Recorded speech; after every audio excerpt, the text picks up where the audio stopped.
Shera Home Junction Super Deal up to 50% offer. Sundarapuram Crosscut Road, Coimbatore. உண்மை பேசும் மக்கள் ஊடகம் SS News Digital 24/7 connected. அண்ணன் வந்து ஆல்ரெடி வளர்ச்சியான ஆள் தான். இப்போ அவர் வந்து கம்பேக் கொடுத்தது வந்து ஒரு பெரிய லெவலில் வந்து மக்கள் மத்தியில் பெருசாக பேசப்படுது. அது ரொம்ப சந்தோஷமாக இருக்குது. கோவப்படுவார், கோவத்தால் நிறைய விஷயங்களை இழந்திருக்கிறாரு. அண்ணன் வந்து எல்லாருடைய வாழ்க்கையும் வந்து நினச்சி பார்ப்பார். எல்லாருடைய லைஃப்பும் வந்து முக்கியம். தான் மட்டும் வாழாமல் தன்னை சுற்றி இருக்கிறவங்களும் நல்லா வாழணும்னு நினைக்கிறவர் தான் வினோத் அண்ணன். ரொம்ப சென்சிட்டிவான, ரொம்ப எமோஷ்னல் ஆகிடுவார். நம்ம ஏதாச்சும் பேசிட்டாலோ ஃபீல் பண்ணிவிடுவார். எதையுமே மனசுக்குள்ளே வச்சுக்க மாட்டார். எதுவாக இருந்தாலும் ஓப்பனாக பேசிடுவார். ஃப்ரெண்ட்ஸ் மாதிரி தான் அவங்க. ரொம்ப பயங்கர காதல் அவங்களுக்கு. ஸோ அண்ணன் வந்து அண்ணி மேலே ரொம்ப பாசம். அண்ட் இப்போ பாதி அவருடைய படம் சொன்னீங்களா, இப்போ அடுத்து வர படங்கள் நீங்கள் கேரக்டர் பண்ணுறீங்க, ரோல். ஆமாம், ரோல் பண்ணுறோம். நானும் அண்ணனும். கானா வினோத் இந்த மாதிரி அந்த சைடில் அந்த இடத்துலேருந்து வந்தவங்க எல்லாம் இப்படி தான் பேசுவாங்க. பின்னாடி புறணி பேசுறதா இருக்கட்டும், ஒருத்தவனை வந்து லைக் வந்து கிண்டில் பண்ணுறதா இருக்கட்டும், அவங்களாம் அப்படி தான் அப்படின்ற மாதிரி லைக் டேரெக்டாக அட்டாக் பண்ணுற மாதிரி ஒன்று பேசினார். லைக் அந்த இடத்துலேருந்து வரனால அப்படி தான் பேசுவாங்கன்னு சொல்லும் போதெல்லாம் அவங்களுக்கு அந்த கமெண்ட் கேட்கும்போது எப்படி இருக்கும்? இல்லை, அது தப்பான வார்த்தை.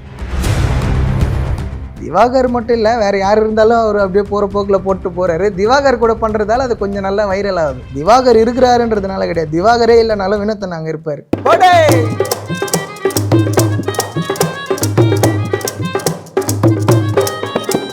மம்பழம் விற்கிற கண்ணம்மா உன் மனசுக்குள்ளே என்னம்மா, யாரு மேல கண்ணம்மா இங்க எவர கட்டிக்க சம்மதமா, யாரு மேல கண்ணம்மா இங்க எவர கட்டிக்க சம்மதமா, மம்பழம் விற்கிற கண்ணம்மா உன் மனசுக்குள்ளே என்னம்மா, யாரு மேல கண்ணம்மா இங்க எவர கட்டிக்க சம்மதமா. கானா வினோத் அண்ணன் பிக் பாஸ்ல கலக்கிட்டு இருக்காப்புல. அவர் டைமிங் காமெடியாக இருக்கட்டும், அவர் கொடுக்குற வந்துட்டு லைக் பஞ்சஸாக இருக்கட்டும், எல்லாமே வைரலாக போயிட்டு இருக்கு. சொல்லுங்கள், ஃபஸ்ட்டு உங்களை பற்றி பேசிடலாம், அதுக்கப்புறம் அண்ணனை பற்றி பேசுவோம். என் பேர் தரணி. மியூசிக் நேம் பார்த்தீங்கன்னா கானா உலகம் தரணி. நான் ஒரு 15 வருஷமாக கானா ஃபீல்டில் இருக்கேன். ஸோ அப்பா வந்து கானா சிங்கரு.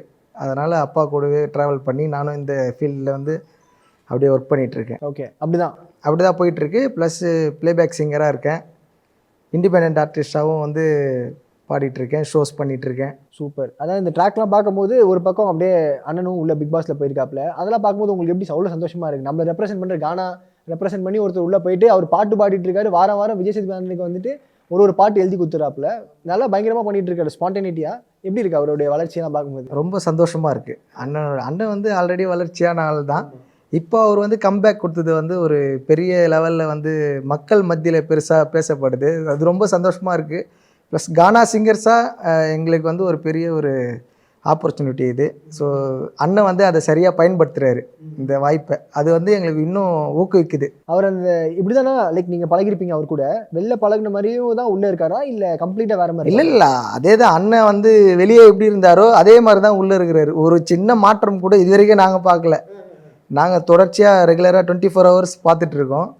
அதே ஆக்டிடியூடு, அதே மாதிரி தான் பேசுகிறது, எல்லாமே அவரோட செயல் எல்லாமே அப்படியே தான் இருக்குது. இல்லை, அவர் வந்து பாட்டு பாடுறது பார்த்தி அதுக்கப்புறம் அவர் பேசுகிறார் பார்த்தீங்களா, அவர் ஒருத்தர் கிண்டில் பண்ணுறதா. ஆமாம்.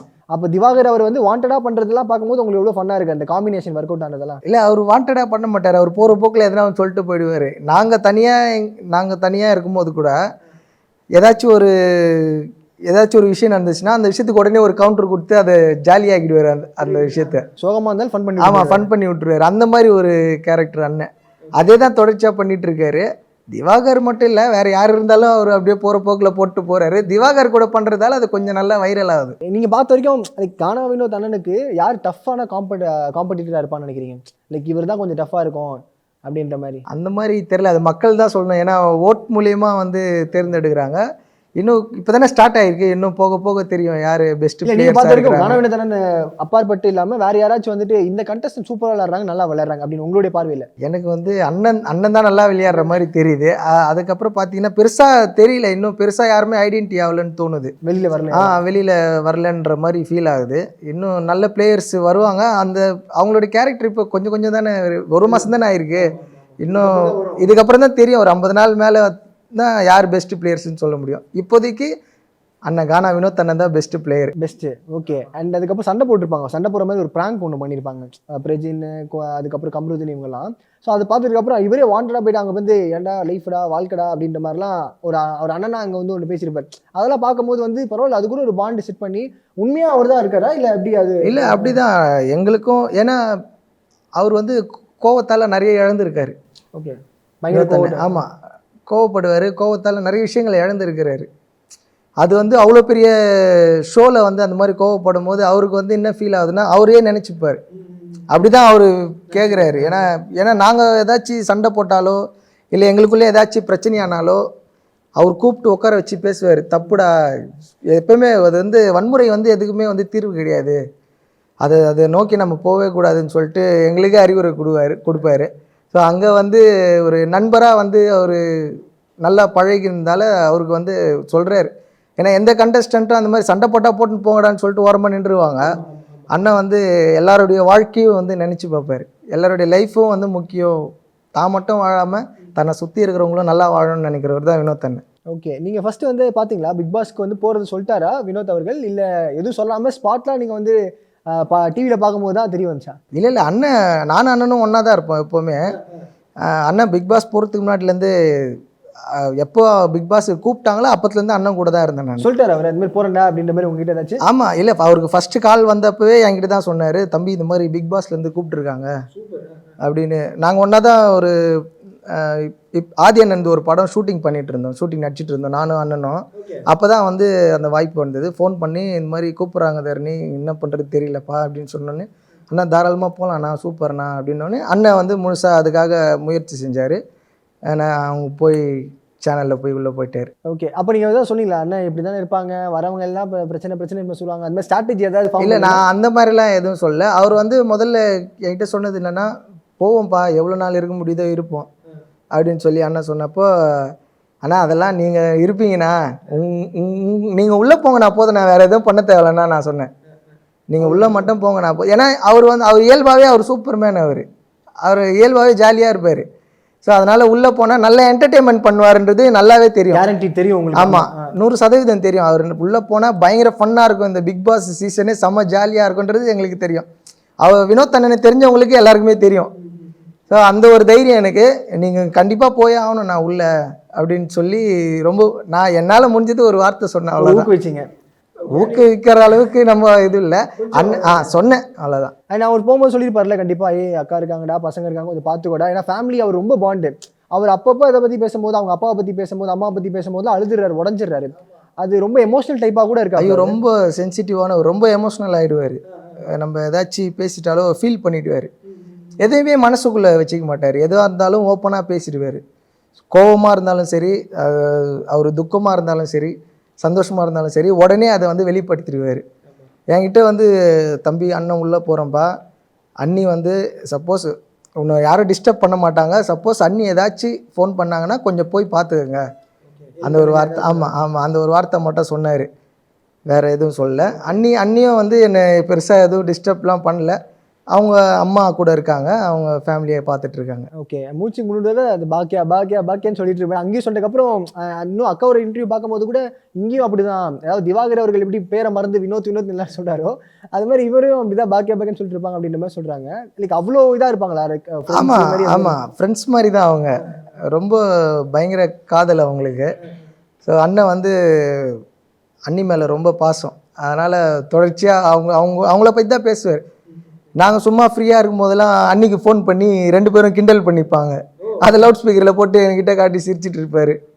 அந்த மாதிரி ஃபன்லாம் பண்ணிகிட்டு இருப்பாங்க. ஸோ அண்ணி வந்து ஒரு கிரேட். திவாகர் இருக்காருல்ல, திவாகர் இல்லாமல் அவர் இருந்திருந்தா நல்லா இருந்திருக்குமா, இல்லை இப்போ திவாகர் இருக்கனால தான் அவர் உள்ளே இருக்காரு அப்படின்ற மாதிரிலாம் பேசிகிட்டு இருக்காங்க. ஏன்னா அந்த காம்பினேஷன் ஒர்க் அவுட் ஆகிட்டு இருக்கு, அதனால தான் இவர் தப்பிச்சிட்டு இருக்காரு, அப்பப்போ கொஞ்சம் கவுண்டர் போட்டு ஃபீல் பண்ணுறாரு அப்படின்ற மாதிரி சொல்கிறாங்க. அவர் இல்லைனாலுமே எப்படி இருக்கும் அவர்? இல்லை, திவாகர் இல்லைனாலே வினோத் அண்ணன் வந்து தனிப்பட்ட முறையில் அவர் தனியாக இருந்தாலே வந்து ஒரு 100 பேரை வந்து சந்தோஷப்படுத்திடுவார். அந்த மாதிரி ஒரு கேரக்டர் தான் அவர். திவாகர் இருக்கிறாருன்றதுனால கிடையாது, திவாகரே இல்லைனாலும் வினோத் அண்ணன் அங்கே இருப்பார். ஓகே, யார் பண்ணுறது அங்கே கொஞ்சம் வெறுப்பாக இருக்குது உங்களுக்கு? கண்டிப்பாக நீங்கள் 24/7 பார்க்கன்னு சொல்லிட்டீங்க. நீங்கள் அஸ் ஆடியன்ஸாக பார்க்கும்போது இவன் பண்ணுறதுல கொஞ்சம் வெறுப்பாக இருக்குப்பா அப்படின்ற மாதிரி இருக்கு. நிறைய பேர் இருக்கிறாங்க சொல்கிறதுக்கு. இதில் என்ன இருக்குது? வேணா இருக்கட்டும், பரவாயில்ல. இல்லை, ஒரு 2-3 பேர் இருப்பாங்க. நீங்கள் லைக் ஆஷா சொல்லாமல் இது கொஞ்சம் ஓவராக இருக்குது, கொஞ்சம் கம்மி படுத்திக்கலாம் அப்படின்ற மாதிரி யாரை சொல்லுவீங்க? எனக்கு வந்து வியானா கொஞ்சம் ஓவராக பண்ணுற மாதிரி, ஆட்டிடியூட் காட்டுற மாதிரி இருக்குது. வேற யாரு சொல்றதுன்னு தெரியல. எல்லாரும் ஸ்டார்லாம் ஃபேவரட் அவங்களுக்கு. வாட்டர் மெலன் ஸ்டார் பண்றதெல்லாம் வந்து நம்ம அவரு பிக் பாஸ் போறதுக்கு முன்னாடிலேருந்தே நம்மளுக்கு பிடிக்காது அவரை. அவர் அந்த முத்தம் கேட்கறது, அதுக்கப்புறம் பெண்கள் கிட்ட பேசுறது, அதெல்லாம் பார்க்கும்போதெல்லாம் உங்களுக்கு எப்படி இருந்துச்சு அது? இல்லை எப்படி இருந்ததுன்னா, ஒரு அங்கே போய் அந்த இடத்த சரியாக பயன்படுத்திக்கணும், அதுதான் விஷயம். அவர் வந்து ஒரு தன்னை ஒரு ஆர்டிஸ்ட்டாக ஒரு நடிகராக வந்து முன்னாடி நிறுத்துறாருன்னா அந்த இடத்துல நம்ம எப்படி இருக்கணுன்றது வந்து அவருக்கு தெரிஞ்சிருக்கணும். ஸோ அவருக்கு தெரியாமல் நிறைய விஷயங்கள் பண்ணுறாரு அவர். இப்போ வியானா சொன்னீங்க, வியானா பேசுறதுனால உங்களுக்கு வந்து இரிட்டேஷனாக இருக்கா, இல்லை அவங்களுடைய ஆட்டிடியூடே அப்படி தான் இருக்குன்ற மாதிரி சொல்லி? அதான் அவங்க பேசுகிறது தான், அவங்க வந்து ஃபேக்காக இருக்கிற மாதிரி நடிக்கிற மாதிரி ஃபீல் ஆகுது, பார்க்குறவங்களுக்கு ஃபீல் ஆகுது அந்த மாதிரி. ஸ்ட்ராங் கண்டஸ்டன்னா வினோதனை விட்டுருங்க, அவருக்கு ஈக்குவலாக 5 பேர் கண்டிப்பாக வந்துருவாங்க ஃபைனல் அந்த லிஸ்ட்டில். வினோதனை தாண்டி மீது 4 பேர் யாராக இருக்கும் வாய்ப்புகள் இருக்குன்னு நினைக்கிறீங்க? எனக்கு வந்து ஒரு கமருதீன் ப்ரோ அவர் வர்றதுக்கு வாய்ப்பு இருக்குன்னு நினைக்கிறேன். ப்ளஸ்ஸு சபரி இருக்காங்க, அதுக்கப்புறம் வந்து பார்வதி இருக்காங்க. பார்வதிலாம் எப்படி வாய்ப்பு இருக்கா தெரியல. அவங்க ஆரம்பத்துலேருந்தே வந்து ரொம்ப ரகடாக இருக்காங்க, அவங்க இருக்கிறதுக்கு வாய்ப்பு இருக்கலாம். ஆனால் 5 கண்டஸ்டண்ட்டாக வர்றதுக்கு கொஞ்சம் கஷ்டம் தான் நினைக்கிறேன். ஃபைனலிஸ்ட் அந்த 5 வர்றதுக்கு கொஞ்சம் கஷ்டம் அப்படின்னு. ஆமாம், ஏன்னா மக்கள் மனசில் இடம் பிடிக்கணும்ல. நம்ம வந்து வெறுப்பே காட்டினாலும் அந்த வெறுப்பு சரியான கோபமாக இருக்கணும். எல்லா விஷயத்துக்கும் கோவப்பட்டோன்னா அது யாரும் ஏற்றுக்க மாட்டாங்க. மக்களே வந்து போர் அடிச்சிடும், போங்கடா சும்மா கத்தினே இருக்கு அப்படின்ற மாதிரி அந்த மாதிரி ஃபீல் ஆகிடும். ஓகே. அண்ட் இப்போ நம்ம கலையரசன் வந்து நம்ம இன்டர்வியூ எடுத்தோம். அப்போ அவர் வந்து என்ன சொன்னார்னா, இது மாதிரி வந்து கானா வினோத் இந்த மாதிரி அந்த சைடில் அந்த இடத்துலேருந்து வந்தவங்க எல்லாம் இப்படி தான் பேசுவாங்க, பின்னாடி புறணி பேசுறதா இருக்கட்டும், ஒருத்தவனை வந்து லைக் வந்து கிண்டில் பண்ணுறதா இருக்கட்டும், அவங்களாம் அப்படி தான் அப்படின்ற மாதிரி லைக் டேரெக்டாக அட்டாக் பண்ணுற மாதிரி ஒன்று பேசினார். லைக் அந்த இடத்துலேருந்து வரனால அப்படி தான் பேசுவாங்கன்னு சொல்லும் போதெல்லாம் அவங்களுக்கு அந்த கமெண்ட்டை கேட்கும்போது எப்படி இருக்கும்? இல்லை, அது தப்பான வார்த்தை. எப்போவுமே வந்து ஒரு மனிதரை வைத்து அதை சுற்றி இருக்கிற மக்களை வந்து நம்ம எடை போடுறது ரொம்ப தப்பான ஒரு மனநிலை. இன்னொரு விஷயம், அவர் வந்து யாரையுமே வந்து பின்னாடி போய் பேசலை, யாருக்கிட்டையுமே வந்து தப்பாக நடந்துக்கல. அண்ணன் வந்து சோஷியலாக இருக்கிறாரு, ஜாலியாக இருக்கிறாரு, அவரோட இயல்பாக இருக்கிறாரு. யாருமே அங்கே வந்து நடிக்கலை, அவர் யார்கிட்டையும் போய் ஆக்டிங் பண்ணல. இயற்கையாக இருக்கிறதால தான் வந்து அவங்களோட இயல்பு அப்படியே வெளியே வருது. கிண்டல் பண்ணுறதுனா இருந்தால் கூட அது ஒரு ஜாலியாக அதை அவங்க வந்து ஏற்றுக்க முடிகிற அளவுக்கு தான் அவர் பண்ணுவார். ரொம்ப எல்லை மீறிலாம் வந்து கிண்டல் பண்ண மாட்டார். ஓகே. அண்ட் இன்னொன்று வீடியோலாம் பார்க்கும்போது ரம்யா ஜோ வந்துட்டு அக் பண்ணுற மாதிரி ஒரு வீடியோ, அதுக்கப்புறம் வேற ஒரு இந்த அரோராவை பிடிச்சி பேசிட்டு இருக்க மாதிரி வீடியோ, இதெல்லாம் பார்க்கும்போது சில பேர் ஏன்றாங்க, சில பேர் உண்மைன்றாங்க. அது நீங்கள் பார்த்தீங்களா அந்த வீடியோ? இல்லை, பார்த்தேன். அது ஏன்னு தான் சொல்கிறாங்க நம்மளுக்கு. ஏன்னா அண்ணன் வந்து அந்த மாதிரி பண்ணுற ஆள் கிடையாது. ஆமாம், எப்போவுமே டிஸ்டன்ஸோடு தான் இருப்பார். அவர் வெளியவும் பொதுவாகவே அப்படி தான் இருப்பார். பெண்கள்கிட்ட வந்து கொஞ்சம் டிஸ்டன்ஸ் மெயின்டைன் பண்ணுவார், ரெஸ்பெக்டாக தான் இருப்பார். அப்படியே பழகினாலும் அக்கா தங்கச்சின்ற பழக்கம் தான் இருக்குமே தவிர மற்றபடி தப்பான எண்ணங்கள்லாம் அது இங்கே தப்பான சில விஷயங்கள்லாம் இவங்களே கிரியேட் பண்ணுறது தானே. இவங்களா கிரியேட் பண்ணி ஒரு விஷயத்த சொல்கிறாங்க. ஓகே. எவ்வளோ நாள் வரைக்கும் போவார்னு நினைக்கிறீங்க பிக் பாஸ்ல? அண்ணன் கண்டிப்பாக டைட்டில் வின் பண்ணுவார். நம்பிக்கை இருக்குது, கண்டிப்பாக நம்பிக்கை இருக்குது. பட் ஆனால் ஒரு லிஸ்ட்டே வந்துருச்சு, அந்த லிஸ்ட்டில் பார்த்தீங்களா? அது அண்ணன் பேரே இல்லை அதில். ஆமாம், நானும் பார்த்தேன். இப்போ 28 நாளில் கலை வர போகிறாரு, அடுத்த வாரம் வந்து ரம்யா ஜோ வர போகிறான்னு லிஸ்ட்டு பார்த்தோம். அதில் வினோத் அண்ணன் பேர் பார்த்துட்டு வினோத் அண்ணன் பேரே காணும். நானும் அதான் யோசித்தேன், என்ன வினோத் அண்ணன் பேரே இல்லையே, என்ன காரணம்னு தெரியல, பேர் போடல. ஒருவேளை டைட்டில் வின்னர் பேர் போட மாட்டாங்களான்னு. ஓகே. அண்ட் இப்போ விஜய் சேதுபதி அவர்கள் வந்து இவரை வந்து லைக் பேம்பர் பண்ணுறாரு அப்படின்னு எப்படி தெரியுமா, நம்ம வீட்டு பையன்பா அவ்வளோதான்ப்பா அப்படியே வச்சுக்கலாம், இவர் எதுவும் திட்ட வேணாம் அப்படின்ற மாதிரி இருக்காரோ அப்படின்ற மாதிரி இருக்காங்க. அப்படியா? இல்லையே, அவர் கேட்குறாரு வினோத் அண்ணன் பண்ணுற விஷயங்கள்லாம் வந்து கொஸ்டின் பண்ணுறாருல, நீங்கள் பண்ணுறது தப்புன்னு சொல்கிறாருல. அவர் ஏதாச்சும் ஒரு சின்ன தவறு பண்ணிட்டாலும் இவர் கேள்வி கேட்குறாருல, நீங்கள் வந்து கோவப்படுறது நியாயமாக இருக்குது, ஆனால் அந்த கோவத்தை வந்து சரியான இடத்துல பயன்படுத்துங்க, எல்லா இடத்துலையும் பயன்படுத்தாதீங்கன்னு பேசுகிறாருல. இவரும் கண்டிஷனாக பேசுகிறாருல, தப்பு இல்லை. ஆதிரி அந்த கால் நீட்டுற மேட்டர்லாம் பார்த்தீங்களா? பார்த்தேன். அது எவ்வளோ உங்களுக்கு லைக் கோவம் வந்துச்சு? ஏன்னா அவர் கீழே உட்காந்துட்டு இருக்காப்புல, அவர் எதுவுமே அந்த பாட்டில் தடலை எதுவுமே பண்ணல. பட் அந்த காலை தூக்கி முகத்தில் நேரம் காட்டும் போது புளிப்பே அப்படின்ற மாதிரிலாம் ஒன்று பண்ணியிருப்பாப்புல. அது பார்க்கும்போது ரியலாக ஒரு கோவம் அப்படி தானே அவரு? இல்லை, ஆமாம், அதுதான் கோவப்பட்டால் ரொம்ப அதிகமாக கோவப்படுவார். எதுவுமே தோணுச்சுன்னா உடனே நேருக்கு நேராக சண்டை போட்டுருவார். மனசில் வச்சுட்டு பின்னாடிலாம் போய் பேச மாட்டார். அந்த விஷயம் கூட அது ரொம்ப தப்பு. ஏன்னா எங்களுக்கெல்லாம் வந்து ஒரு குரு மாதிரி அவர் வினோத் அண்ணன். அவருக்காக வந்து கானா கலைஞர்கள் நாங்கள் எங்களை மாதிரி ஜென்ரேஷன் வயசு பசங்க வந்து நிறைய பேர் அவரை வந்து ஒரு மானசீக குருவாக நாங்கள் ஏற்றிருக்கோம். அந்த மாதிரி ஒரு இடத்துல இருக்கிறாரு. ஸோ அவருக்கு முன்னாடி அந்த காலை தூக்கி போட்டது வந்து ரொம்ப மனசு கஷ்டமாக இருந்தது. அண்ட் இப்போ பிஆர் டீம்லாம் சொல்லுவாங்க பார்த்தீங்களா, வெளியில் பிஆர் டீம் செட் பண்ணிட்டு தான் பிக் பாஸ்க்குள்ளே போவாங்க, பல லட்சம் செலவு பண்ணிருக்காங்க. இப்போ பார்வதி அவங்களாம் 12 to 14 லட்சம்லாம் சொல்கிறாங்க. தெரியல அது எங்களுக்கு எவ்வளோ உண்மைன்னு தெரியல. அது மாதிரி ஏதாச்சும் அண்ணனுக்கு செட் பண்ணிருக்கீங்களா? இல்லை தலைவா, சத்தியமா நானும் கேட்டேன். நான் வந்து ஏன்னா ஒன்றும் புரியல. அண்ணன் வந்து திடீர்னு ஒரு நல்ல ஓட்டிங்லேயும் நல்லா வராரு. ஃபுல்லாக வீடியோஸ் ஓப்பன் பண்ணாலே அவரோட வீடியோஸ் தான் வருது. ஸோ நான் வந்து அன்னிக்கு ஃபோன் பண்ணி கேட்டேன், அண்ணி ஏதாச்சும் இது மாதிரி டீம் என்கிட்ட வந்து ஒரு சிலர் கேட்டாங்க, ஃபோன் பண்ணி பர்சனலாகவே கேட்டாங்க, எதனா பிஆர் டீம் இருக்காங்களா, அவங்ககிட்ட பேச முடியுமா அப்படின்லாம் கேட்டாங்க. எனக்கு தெரியல இப்போ என்ன பிஆர்னா என்னது ஒன்றும் புரியலையே அப்படின்னு சொல்லிட்டு அவங்களுக்கு ஃபோன் பண்ணி இதுமாரி சொல்கிறாங்க என்ன நீன்னு கேட்டதுக்கு, அப்படிலாம் யாரும் இல்லை தம்பி, எனக்கே ஒன்றும் புரியல, 2 வாரம் இருப்பார் வந்துடுவாருன்னு தான் நான் நினச்சிருந்தேன். தெரியல போயிட்டுருக்கு, 1 மாதம் தாண்டுறதே பெரிய விஷயமா இருக்குது. ஒரு மாதம் தாண்டிட்டாரு, அதுவே வந்து பெரிய விஷயமா இருக்குது அப்படின்னு அவங்க சொன்னப்போ தான் தெரிஞ்சுது அப்படி ஒரு டீமே இல்லை. ஓகே, ஆனால் இவங்க ஒன்று போடுறாங்க, இப்போ பயங்கரமான டீம் செட்டப் இருக்குது, ஏன்னா ஏகப்பட்ட ஓட்ஸ் வராப்பில், லீடிங்கில் வராப்பில், எப்படி தப்பிக்கிறாரு அப்படின்னு புரியல அப்படின்ற மாதிரிலாம் பேசிகிட்டு இருக்காங்க. அதான் மக்கள் விரும்பி போடுற ஓட்டு தான் இது. வந்து பிஆர் என்னதான் பிஆர் ஒர்க் பண்ணாலும் மக்கள் விரும்பினா தானே ஓட்டு போட முடியும். நம்ம என்னதான் கேம்பெயினிங் பண்ணாலும் என் ஓட்டு யாருக்கு போடணும்னு எனக்கு மட்டும்தான் தெரியும். ஸோ அதனால் மக்கள் ஆசைப்பட்டு போடுறது தான் ஓட்டு. அண்ட் நாமினேஷன் ஃபேஸ் பண்ண பயப்படுறான்னு சொல்லி உள்ளே பேசுகிறாங்க பார்த்தீங்களா, அது அப்படிதான் ஃபீல் பண்ணுறாரா? ஏன்னா எவிக்ட் ஆகிடுவோமோ அவுட் ஆகிடுவோமோன்ற ஒரு பயம் இல்லை. அண்ணன் வந்து நடுவில் கொஞ்சம் ஃபெமிலியராக இல்லாமல் கொஞ்சம் பின்னாடியே இருந்துட்டார்.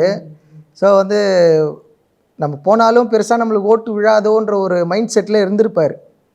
ஃபஸ்ட் டைம் நாமினேஷன் வரப்போ அவரை பார்க்குறேன், முகத்தில் அந்த ஒரு பதட்டம் நல்லா தெரிஞ்சுது. ஏன்னா இந்த வாய்ப்பு ஃபேமிலி வந்து இது பண்ணணும் அப்படின்ற மாதிரிலாம் ஒன்று பேசியிருப்பாப்ல. என்ன அதான் நிறைய யோசிக்கிறாரு, எப்படி நம்மளுக்கு ஓட்டு போடுவாங்களா போட மாட்டாங்களா. ஆனால் தெரியாது, அவர் தான் இன்னைக்கு ஓட்டில் டாப் நம்பர் 1ல் இருக்கிறாரு. மக்கள் விரும்புகிறாங்க, அவரை விரும்புகிறாங்க. அதை வந்து அவர் யோசிச்சிருப்பாரு கண்டிப்பாக. அதனால தான் கொஞ்சம் பதட்டம் இருக்குது. இன்னும் ஒரு 2-3 நாமினேஷன் தாண்டிட்டாருன்னா ஒரு கான்ஃபிடென்ட் வந்துடும். நீ பார்த்துக்கலாம் இனிமேல் நம்ம தான் அப்படின்ற மாதிரிலாம் இருக்கும். அண்ட் அவர் உள்ளே சொல்லியிருப்பார் பார்த்தீங்களா, ஒரு ஃபேமிலிக்காக நான் விளையாட வந்திருக்கேன், என் குழந்தை வந்து கேட்டக்கூடாது, என் அப்பா என்ன பண்ணியிருக்காரு, நான் ஒரு வீடாச்சும் நான் அதை ரெடி பண்ணிடணும், நான் அப்புறம் செட்டில் ஆன மாதிரி எனக்கு ஃபீல் ஆகும் அப்படின்னு. பசங்கன்னு இருக்காப்லே, ஒரு ஃபேமிலி ஓரியன்டான ஒரு இதுதானா? ஆமாம், அவர் வந்து கூட்டு குடும்பத்தில் வாழ்ந்தவர். அவங்க வீட்டில் எல்லாருமே கூட்டு குடும்பம். அவங்களுடைய அண்ணன் தம்பி வினோத்தனன் தான் கடைசி லாஸ்ட் அவங்க வீட்டில் கடைக்குட்டி மாதிரி. கடைக்குட்டி அவங்க வீட்டில் நிறைய ஒரு 100 பேர் ஒன்றா ஒரே குடும்பமாக வாழ்ந்தவங்க. அந்த தெரு ஃபுல்லாகவே அண்ணனுடைய ரிலேஷன் தான். அதனால் வந்து அண்ணனுக்கு வந்து ஃபேமிலியாக வாழணும்னு ரொம்ப ஆசை. அதனால தான் பசங்க மேலே ரொம்ப கேரிங்காக இருக்கிறாரு. குழந்தைங்களுக்கு ஏதாச்சும் நம்ம செஞ்சுட்டு போயிடணும். நம்ம வந்து இப்போ தான் வந்து பையன் பிறந்தாரு, அவருக்கு ஃபர்ஸ்ட் பர்த்டே இப்போ தான் பிக் பாஸ் போகிறதுக்கு முன்னாடி தான் வந்து ஃபர்ஸ்ட் பர்த்டே கொண்டாடிட்டு பண்ணாங்க. ஓகே. ஆமாம், அதனால தான் அப்பப்போ கொஞ்சம் அவர் வந்து எமோஷனல் ஆயிடுறாரு, ஏதாவது சொன்னா அப்படின்ற மாதிரி அவருக்கு சில பயம் இருக்கும். ஏன்னா 2 பேர், ஒரு பொண்ணு பையன், பிரக்யா ஸ்ரேயஸ். அவங்க வந்து குழந்தைங்க, மனைவியும் கொஞ்சம் சின்ன வயசு. ஸோ அவங்க எப்படி கேர் பண்ணிப்பாங்க, பசங்களை எப்படி பார்த்துப்பாங்க, அப்படி பார்த்துக்கிட்டு பிஸ்னஸாக எதுவும் இல்லை. அண்ணன் தான் சம்பாரித்து ஃபேமிலியை பார்த்துக்கிறாரு. ஸோ அண்ணனும் உள்ளே போயிட்டாருன்னா வீடை எப்படி ரன் பண்ணுறதுன்னா அண்ணி வந்து நல்ல தைரியம் கொடுத்தாங்க அண்ணனுக்கு. நீ தைரியமாக உள்ளே போ, நான் பார்த்துக்கிறேன், பசங்களை நான் பார்த்துக்கிறேன், தைரியமாக உள்ளே போய் விளையாடுன்னு. நிறைய இப்போ சொல்கிறாங்கல்ல, கானா அப்படின்னாலே இந்த இரங்கலுக்கு மட்டும்தான் பாட்டு பாடுறாங்க இப்படி தான். ஸோ அதில் இப்போ பர்த்டே கூட வந்து நிறைய இடத்துல வந்து அவர் வந்து சிறப்பிக்க வகையில் பேனர்லாம் போட்டு நிறைய விஷயங்கள் பண்ணிங்க. ஸோ அது பார்க்கும்போது அங்கேருந்து ஒருத்தர் ரெப்ரசென்ட் பண்ணி தான் இவ்வளோ வந்திருக்காங்க. பொதுவாக கானான்னு சொன்னாலே வந்துட்டு இவங்க இப்படி தான்ப்பா அப்படின்னு நினச்சி ஒரு பார்வை இருக்குல்ல, அதெல்லாம் நீங்கள் எப்படி உங்களுக்கு பார்க்கும்போது தோணுது உங்களுக்கு? இல்லை, அதான் இப்போ டெத்தில் பாடுறதால அவங்க வந்து தப்பாக நினைக்கிறாங்க, அதுதான் காரணம். ஒரு மரண வீட்டில் வந்து பாடல் பாடுறதுனால இவங்க வந்து மரண வீட்டில் மட்டும்தான் பாடுவாங்க, போதை பழக்கம் பண்ணிட்டு பாடுவாங்க அப்படின்றது வந்து காலங்காலமாகவே அதை வந்து நினச்சிட்டு இருந்தாங்க. ஒரு எண்ணம் இருந்தது. அதை நாங்கள் இப்போ கொஞ்சம் கொஞ்சமாக வந்து பிரேக் பண்ணிகிட்ருக்கோம். கானா கலைஞர்களே நிறைய பேருக்கு எந்த கெட்ட பழக்கமும் இல்லாத கானா சிங்கர்ஸ் இருக்கிறாங்க. எஜுகேட்டடான டிகிரி படித்த நிறைய கானா சிங்கர்ஸ் இருக்கிறாங்க. ஸோ நாங்கள்லாம் வந்து அதை வந்து போதை பழக்கம் இல்லாமல், போதை பாடல்கள் இல்லாமல் கானா வந்து ஒரு சமூக கருத்தாக மக்கள்கிட்ட கொண்டு போய் சேர்க்கணும்னு சொல்லிட்டு தொடர்ச்சியாக வந்து பாடிட்டுருக்கோம். ஸோ அதுதான் அப்போ அண்ணனும் அங்கே இருந்து பண்ணிகிட்டு இருப்போம். அண்ணன் தான் அதுக்கு ஒரு முழு காரணம். ஆமாம், இப்போ இதுக்கு முன்னாடி வந்து எங்கள் அப்பா பண்ணியிருந்தார் கானா பழனி. அவருடைய பாடல்கள் வந்து சமூக கருத்தாக இருக்கும், சமூக விழிப்புணர்வாக இருக்கும். அதை தொடர்ச்சியாக வந்து வினோத்தனை வந்தார். வினோத்தனை வந்தும் அந்த விஷயத்தை கையில் எடுத்து ஸ்ட்ராங்காக வந்து மக்கள்கிட்ட கொண்டு போய் சேர்த்தாரு. ஸோ அவரை பார்த்ததால நாங்களும் வந்து அதே மாதிரி இருக்கணும்னு சொல்லிட்டு நாங்களும் சமூக கருத்துள்ள பாடல்கள், எங்களுடைய சந்தோஷம், கொண்டாட்டம், எங்கள் மண்ணோட பெருமை, இதெல்லாம் வந்து நாங்கள் பாடலாக பாடி வெளியிட்டுருக்கோம். அண்ட் இப்போ கானா ஃபீல்டே வந்துட்டு எவ்ரிடே ஒர்க் இருக்க மாதிரி இருக்குமா, இல்லை வந்து மாதத்துக்கு ட்ரையாக இருக்கும், இல்லை சம்டைம்ஸ் வேலை வரும் அப்படின்ற மாதிரி தான் இருக்கும்? இல்லை, கானா ஃபீல்டில் பார்த்தீங்கன்னா சம்டைம்ஸ் வந்து சுத்தமாக ஒரு 2 மாதம் ப்ரோக்ராமே இருக்காது. சில மாதம் ரொம்ப ப்ரோக்ராம் நிறைய வரும். அந்த 2 மாதம் வந்து பயங்கர ஸ்ட்ரகிள்ஸாக இருக்கும். வீட்டில் மளிகை பொருள் வாங்குறதா இருக்கட்டும், வாடகை கட்டுறதா இருக்கட்டும், இல்லை வீட்டுக்கு தேவையான பொருட்கள் ஒரு ஒரு எமர்ஜென்சிக்கு, இல்லை உடம்பு சரியில்லாமல் அதுக்கெல்லாம் வந்து கடன் வாங்குகிற சூழ்நிலை இருக்கும். ஏன்னா இது ஸ்டாண்டர்டான வருமானம் கிடையாது. எங்களுக்கு வந்து மாத சம்பளம் அந்த மாதிரி கிடையாது. அந்த ஈவெண்ட்டோ இல்லை ஒர்க் வந்து அந்த ஒர்க்கு வந்தால் தான் அந்த காசும் வீட்டுக்கு எடுத்துகிட்டு வந்து மறுநாள் வீட்டோட செலவு பார்த்தாலே சரியாக போயிடாது. அடுத்த நாளுக்காக நாங்கள் வெயிட் பண்ணோம், இன்னொரு நிகழ்ச்சி வருமா, நம்ம அந்த காசை வச்சு அடுத்த நாளை எப்படி ஓட்டுறது, அந்த மாதிரி சூழ்நிலை. டெய்லி ஒரு இதாக ஒரு போராட்டமாகவே இருந்துகிட்டு இருக்கும். ஆமாம், தினம் அதுதான் வந்து கலைஞர்களுக்கு வந்து இதுதான் ஒன்று. ஏன்னா வந்து அவங்களுக்கு வந்து ஸ்டாண்டர்டான நிலையான ஒரு வருமானம் கிடையாது. எப்போ வந்து கச்சேரின்னு சொல்லி கூப்பிட்றாங்களோ அப்போ போனால் தான் வந்து எங்களுக்கு காசு. அதுவும் சில இடத்துல வந்து காசு அதிகமாக கொடுப்பாங்க, கம்மியாக கொடுப்பாங்க, அது தரவே மாட்டாங்க. அந்த மாதிரி சூழ்நிலைலாம் இருக்குது. அதுலேயும் தாண்டி நாங்கள் வந்து இதில் ட்ராவல் பண்ணிகிட்ருக்கோம். ஏன்னா இந்த கலை மேலே உள்ள ஒரு லவ் தான். அண்ட் கடைசியாக அவர் இப்போ உள்ளே போகிறாருன்னு வச்சுக்கோங்களேன், உள்ளே போகிறதுக்கு முன்னாடி ஏதாவது பேசினாரா? நீங்கள் ஏதாவது வாழ்த்துக்கள் ஏதாவது சொன்னீங்களா? சொன்னேனே, ஆல் த பெஸ்ட் தான், நல்லா வெற்றிகரமாக நீங்கள் உள்ளே போய் ஜெயிச்சுட்டு வருவீங்கண்ணா, நீங்கள் தாராளமாக உள்ளே போய் இருங்கண்ணா, போதுண்ணா. கண்டிப்பாக அழுதுருப்பாருன்னு மாதிரி ஃபீல் ஆகுது அங்கே போகிறதுக்கு முன்னாடி. ஏதாச்சும் பாக்கி அது மேலே பார்த்துக்கோ அப்படின்ற மாதிரிலாம் எதாவது எமோஷ்னலாக அந்த ஒரு மொமெண்ட்டு? இல்லை, எமோஷ்னலாக இல்லை, அண்ணன் வந்து கூலாக தான் இருந்தார். எனக்கு தெரியாது, அவங்க வீட்டில் அவர் தனியாக அவங்கக்கிட்ட ஃபீல் பண்ணி பேசியிருந்துருக்கலாம். வெளியே வந்து அண்ணன் அவ்வளோ எமோஷ்னலாக சொல்லலை. அண்ட் இப்போ பாதி அவருடைய படம் சொன்னீங்களா, இப்போ அடுத்து வர படங்கள் நீங்கள் கேரக்டர் பண்ணுறீங்க, ரோல்? ஆமாம், ரோல் பண்ணுறோம், நானும் அண்ணனும் ஒரு கேரக்டர். என்ன மாதிரி சொல்ல முடியுமா? ஓப்பன் அப் பண்ணலாமா இல்லை டீம் சைட்லேருந்து? அது தெரியல, அவங்க டீம் தான் சொல்லணும். ஓகே, அது ஃப்ரெண்ட்ஸா அப்படி மாதிரி வருவீங்க கேங்கில்? ஆமாம், கேங்கில் வருவோம். சரி ப்ரோ, நம்ம இவ்வளோ நேரம் பேசிட்டோம். இந்த வைபை இன்னும் கொஞ்சம் ஏற்றுறதுக்கு ஒரு பாட்டு பாடாமல் போனால் எங்களுக்கே கஷ்டமாக போயிடும். நீங்கள் உங்கள் கானா உலகத்தை உள்ளே இறக்கி கண்டிப்பாக பாட வச்சலாமா ப்ரோ? கண்டிப்பாக ப்ரோ. அனைவருக்கும் வணக்கம். அன்பு நண்பர்களுக்கு, என் பேர் கானா உலகம் தர்ணி. நாங்கள் கானா உலகம் பேண்டு, ஒரு கீபோர்ட் தினேஷ், டோலா கருணாச்சலம் அண்ட் எங்கள் டீமுடைய டைரக்டர் ரஹீம், நாங்கள்லாம் சேர்ந்து கானா உலகம்ன்ற ஒரு பேண்டு நடத்திட்டு இருக்கோம். ஸோ உங்களுக்காக ஒரு பாடல்.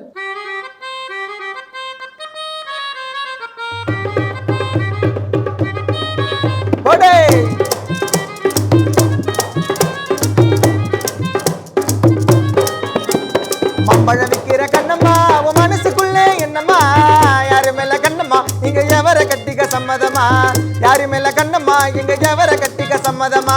மம்பழம் விக்கிற கண்ணம்மா, உன் மனசுக்குள்ளே என்னம்மா, யாரு மேல கண்ணம்மா, இங்க எவரை கட்டிக்க சம்மதமா.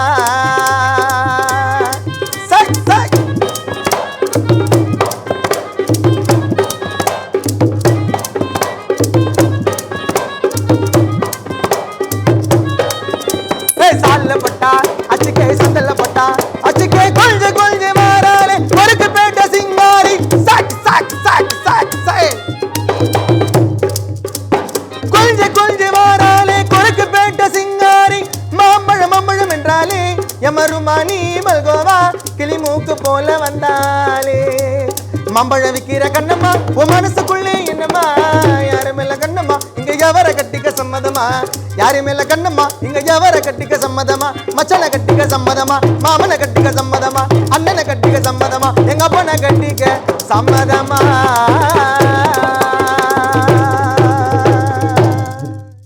Shera Home Junction Super Deal up to 50% offer. Sundarapuram Crosscut Road, Coimbatore. உண்மை பேசும் மக்கள் ஊடகம் SS News Digital 24/7 connected.